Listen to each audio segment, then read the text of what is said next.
Mukunda jewellers మొట్టమొదటిసారి factory outlet making ఛార్జీలు లేవు. బ్రాంచెస్ కూకట్పల్లి, కొత్తపేట, సోమాజిగూడ మరియు ఖమ్మం. నమస్తే రమగారు. నమస్తే జయ. రమగారు, కార్తీక మాసంలో దానం చేస్తే చాలా విశేష ఫలితాలు ఉంటాయని చెప్తుంటారు కదా. ఎలాంటి దానాలు చేయాలి?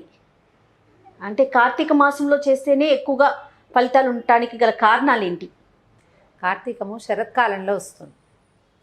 ఈ కాలంలో చలిగా ఉంటుంది, చల్లగా ఉంటుంది కదా. కప్పుకునేందుకు దుప్పట్లు దానం చేస్తే సంతోషించరు అవతల వాళ్ళు.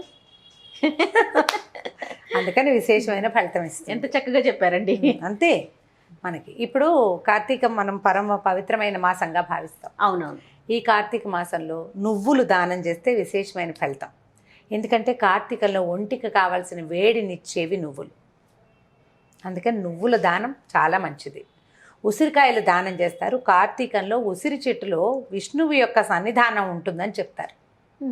ఉసిరి చెట్టుని కృష్ణుడిగా విష్ణువుగా భావించి వివాహం కూడా చేస్తారు. ధాత్రి తులసి కళ్యాణం, తులసి చెట్టుకిను ఉసిరి చెట్టుకి పెళ్లి చేస్తాం. ఉసిరి చెట్టు కిందే భోజనాలు చేస్తాం, మన భోజనాలు. ఆ చెట్టుకి ఈ రోజుల్లో దాంట్లో జీవం హెచ్చుగా ఉంటుంది, లైఫ్ ఎక్కువ ఉంటుంది. ఎక్కువ సి విటమిన్ ఉండేటువంటి ఉసిరికాయల్ని దానం చేస్తే కూడా చాలా మంచి ఫలితం లభిస్తుంది. ఇప్పుడు పురాణం ప్రకారం అయితే బ్రాహ్మడికి దానం చేయండి, బ్రాహ్మడికి దానం చేయండి అదే చెప్తారు. బ్రాహ్మడికే దానం చేయాలా అని అడిగితే నేను అక్కర్లేదని చెప్తా. పురాణంలో చెప్పబడింది. పురాణం కృతయుగం నాడో, త్రేతాయుగం నాడో, లేకపోతే ద్వాపర యుగం నాడో చెప్పబడ్డాయి, లేదా తొలి కాలంలో చెప్పబడింది. అప్పట్లో బ్రాహ్మణులు ఏం చేసేవాళ్ళు? ఇప్పుడు మనం చెప్పుకునేటట్టుగా పంతుళ్ళు, మీరు రిజర్వేషన్ లేని వ్యవహారాలు అవన్నీ ఆ కాలం నాటివి కాదు. అప్పుడు బ్రాహ్మడు దేశానికి ఉపయోగపడే పని చేసేవాడు. అప్పట్లో దేశానికి ఉపయోగపడే క్రియ ఏంటంటే యజ్ఞయాగాదులు. యజ్ఞం యాగం చేయటం వల్ల ఏమవుతుంది? వర్షాలు విరివిగా పడేవి. దానివల్ల సస్య సంపద, ధాన్య సంపద పెరిగేది. రాజులకి సహాయకారిగా ఉండేవాళ్ళు బ్రాహ్మణులు. అంచేత ఈ గోబ్రాహ్మణ హితం కోసం పనిచేయాలి ప్రతివాడు అని భావించేవాళ్ళు. ఇప్పుడు వాన రాజుగారికి ఒక్కడికే కాదు అవసరం, ప్రపంచంలో అందరికీ అవసరం. అందుకని అందరూ బ్రాహ్మణ్ణి పూజించాలని ఆనాటి నియమం. ఇప్పుడు మీరు గౌరవించండి, పూజించి భావించి అన్నీ వాళ్ళకే ఇచ్చేసి ఏం చెయ్యక్కర్లేదు. ఎవరికైనా దానం చేసుకోవచ్చు. ఇప్పుడు ఈ ఉసిరికాయలు దానం చేయడం, ఇప్పుడు మన ఇంట్లో ఒక పూజ చేసుకున్నాం, మోయనివ్వండి, ఎవరికైనా స్వయం పాకం ఇవ్వండి అంటారు. సాధారణంగా స్వయం పాకం ఎవరికి ఇస్తారు? బ్రాహ్మణులకి. నేను చెప్పకపోయినా, పురాణంలో చెప్పకపోయినా మనం ఏం చేస్తాం? బ్రాహ్మణులకి అన్ని ఇస్తాం. స్వయం పాకం కాసిన బియ్యము, కొంచెం పప్పు, తర్వాత చింతపండు, ఎండుమిరపకాయలు, బెల్లము, ఒక కూర ఏదైనా కొంత దక్షిణతోటి బ్రాహ్మడికి ఇచ్చి దండం పెట్టుకుని తీసుకుంటారు. ఇది పద్ధతి. ఇప్పుడు దాన విధిగా చేయాలంటే, నువ్వులు దానం చేయాలంటే నేను నువ్వులు ఇస్తా తీసుకుంటే ఎవరు తీసుకోరు, నువ్వులు దానం పడితే అది ఏదోనని భయపడతారు. అందుకే నువ్వులతోటి ఏదైనా పిండి వంటలు చేసి, ఎలాగా మన నువ్వులు చిక్కీలు, నువ్వుల ఉండలు చేయటం, చిమ్మిరి చేయటం, లేకపోతే జీళ్ళు, బెల్లం జీళ్ళు ఉంటాయి, చుట్టూతా నువ్వులు ఉంటాయి కదా, అట్లా వాటిని మనం ఆ నలుగురికి పంచిపెట్టినట్టు కూడా నువ్వులు దానం చేసిన ఫలితమే లభిస్తుంది మనకి.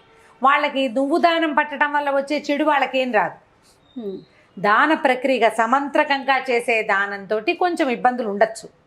అది పుచ్చుకున్నందుకు వాళ్ళు పరిహారంగా ఏదైనా చేసుకోవాలంటారు. మనం ఈ రోజుల్లో ఇతరులకి సహాయం చేయండి. చలి రోజులు, పనులు కొంచెం తక్కువ ఉంటాయి. పాటక జనం, బీదా బిక్కి జనం పనులు చేసుకుని బతికే వాళ్ళకి పనులు కాస్త తగ్గిపోతాయి. వాళ్ళకి తిండి పెట్టండి, అదొక దానం.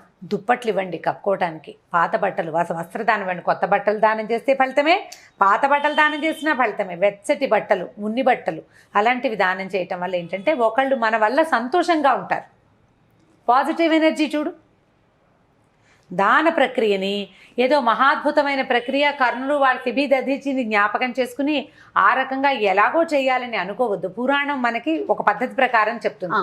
అందులో నుంచి ఈ రోజుకి మనకి అవసరమైన విషయాన్ని తీసుకోవాలి, మన అవకాశాన్ని బట్టి తీసుకోవాలి. ఇప్పుడు నదీ స్నానం చేయాలి కార్తీకంలో. ఏ నదికి వెళ్తావు రోజు నువ్వు? ఈ ఊళ్ళో నుంచి వెళ్ళలేకపోతామే. అప్పుడు ఏం చేస్తాం మనం?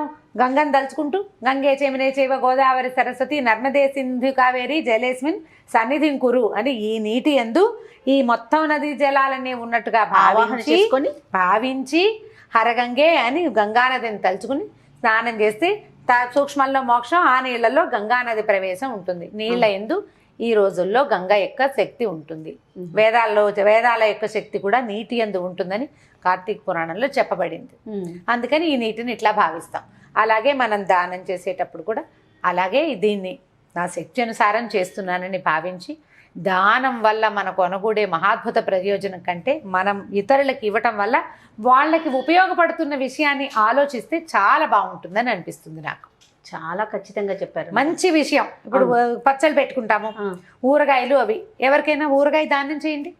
అదేదో బృహత్ కార్యక్రమం కింద కాకుండా మనకి ఎంతవరకు అవకాశం ఉంది, ఎంతవరకు ఇప్పుడున్న సమాజానికి అవసరం, అదే కూరగాయలు ఇవ్వటం. కూరగాయల దానం కూడా మంచిది. కూరలు, పళ్ళు, ఆహార పదార్థాలు, బట్టలు, దుప్పట్లు, వీటితో పాటుగా కార్తీకంలో చెప్పబడే మహాద్భుత దానాల్లో సాలగ్రామ దానం చాలా విశేషమైనది. మంత్రంతో చేస్తాం. అది సాలగ్రామ దానంగా మనం చేతితో చేసేది కాదు. అది ఒక బ్రాహ్మణోత్తముని ఎవరినో చూసుకుని, అయ్యా సాలగ్రామ దానం చేయదలుచుకున్నారంటే వాళ్ళే సాలగ్రామం తీసుకొచ్చి దానికి ఇంత డబ్బులని పెడతారు పద్ధతి. మరి సూక్ష్మంలో మోక్షం చేయాలి కదా. సాలగ్రామ దానం చాలా విశేషమైన ఫలితాన్ని ఇస్తుంది. నదీ తీరాల్లో సాలగ్రామ దానం చేస్తే ఇంకా ఫలితాన్ని ఇస్తుంది అంటారు. ఇవి మంత్రంతో చేయదగిన దానాలు ఏవైనా పెద్దవారిని ఎవరైనా కనుక్కుని మన ఇంట్లో ఉండే పురోహితుడినో, మన ఇంటి పురోహితులు, సమీపంలో ఉన్న దేవాలయంలో ఉన్న అర్చక స్వాములు ఎవరినైనా, మనకి అలవాటు ఉన్న వాళ్ళని అడిగి దీపదానం ఒకటి, దీపాన్ని దానం చేయటం. అజ్ఞానాన్ని పోగొట్టేది, అజ్ఞానాధికారం నుంచి జ్ఞానంలోకి మన తీసుకెళ్లేది దీపం. ఆ దీపాన్ని దానం చేయటం కూడా మంచి ఫలితాన్ని ఇస్తుంది. దీనికి ఒక నేను సూక్ష్మమైన మెథడ్ చెప్తాను చూడు. మన ఇంట్లో పని వాళ్ళే ఉన్నారు, మనకు వాచ్మెన్ ఉంటాడు, సహాయం చేసేవాళ్ళంటారు. 4 బల్బులు కొనివ్వండి, ట్యూబ్ లైట్ కొనిపెట్టండి. ప్రత్యక్ష దీపం, మనం బియ్యపిండి దీపం పెట్టి దీపం దానం చేస్తే బ్రాహ్మణుడికి ఎలాంటి ఫలితం వస్తుందో, వాళ్ళకి అవసరమైతే 4 బల్బులు వాళ్ళ ఇంట్లో పెట్టుకోవడానికి, ఏదైనా పిల్లలు చదువుకోవడానికి ఒక ఎమర్జెన్సీ ల్యాంపో ఇచ్చినా కూడా అలాంటి ఫలితం వేస్తుంది. ఇలాంటి విషయాన్ని ఈ రోజుకి కుదిరేలాగా మనం ఆలోచించుకోవాలి. ఇదివరకు రోజుల్లోగా లాగా ప్రమిదిల్లో నూనె పోసుకొని ఒత్తి వేసుకొని వెలిగించుకో అవసరం లేదు కదా. కరెంట్ వాడుతున్నాం. దానికి తగినట్టుగా ఒక సహాయకారిగా ఉండేలాగా ఒకటి ఏదైనా ఇవ్వండి ఎవరికైనా. వాళ్ళకి ఆ దీపం ఉపయోగపడిన నాళ్ళు మీ తాలూకు పాజిటివ్ ఎనర్జీ పెరుగుతుంది కదా.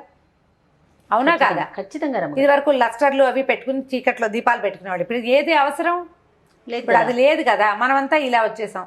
అవకాశం ఉండి మీకు చేయాలన్న మనసుంటే బ్రాహ్మణుడికి దీపదానం చేసుకోవటం విశేషమైన ఫలితాన్ని ఇస్తుంది. ఒకవేళ అలాంటివి మీకు ఆసక్తి లేకపోతే ఈ రోజుల్లో మనం ఇలాంటిది కూడా హెల్ప్ చేయొచ్చు. దానివల్ల కూడా మనకి ప్రయోజనం సిద్ధిస్తుంది. అంటే ఇక్కడ ప్రధానంగా మనం చూడాల్సింది దానం చేయటం, అంతే కదా రమ్మగారు? అంతే.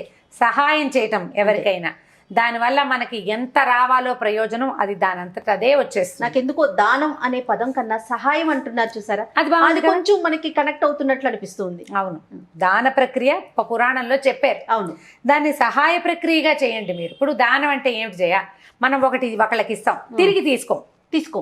సహాయం కూడా అలాంటిది. అవును, ఇప్పుడు నేను నీకు ఇది చేశాను, నువ్వు నాకు ఇది చెయ్యి అని అడిగితే దాన్ని సహాయం అనరు. అలాంటిది చేయండి. రెండిటికి ఒకటే అర్థం రమ్మగారు. కానీ మాట్లాడుకునేటప్పుడు ఇప్పుడున్న దానికి మనకి సహాయం అనగానే కొంచెం మంచి పదం లాగా అనిపిస్తోంది.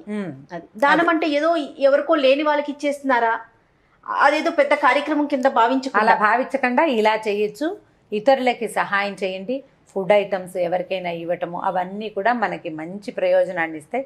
ఈ కాలంలో ఒంటికి వెచ్చదనాన్ని ఇచ్చేటువంటి బట్టలు లాంటివి ఇవ్వటం కూడా మంచి ప్రయోజనాన్ని ఇస్తుంది. దానివల్ల ఏంటంటే ఒకళ్ళు సంతోషంగా ఉంటారు. వాళ్ళ మంచి సమయంలో హాయిగా పడుకుని వాళ్ళు ఇచ్చారు, చక్కగా నేను వాళ్ళు పడుకున్నారని మనని మంచి సమయంలో తలుచుకుంటారు. అది చాలు కదా. అది మనకి పాజిటివ్ ఎనర్జీని ఇస్తుంది. అంతే. తప్పకుండా. నమస్తే. నమస్తే.